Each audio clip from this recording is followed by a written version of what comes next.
ஆங்கிலத்தில் நடைபெறுகிறது. பக்த இளைஞர்கள் அனைவரும் அமைதி காத்து தயவுகூர்ந்து வீண் பேச்சுகளை தவிர்த்து இயேசு நிலையிலே முறை கேட்டுக் கொள்கின்றோம்.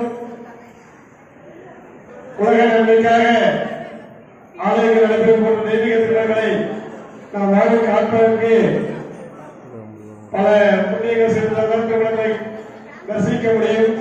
நாம் வளாங்கி வந்து உட்கார்ந்து இருக்க சாமி இந்த வாய்ப்பை கொடுத்திருக்கிறாரு. தயவு செய்து பக்கத்தில் கொஞ்சம் வீண் பேச்சு பேச தவிர்த்து சாமியுடைய திருக்கரத்தை கண்டு கழிச்சு திண்மையும் மறுபடியும் நோயற்ற வாழ்வு குறையற்ற செல்வம் கலையான கல்வி போன்ற 16 விதமான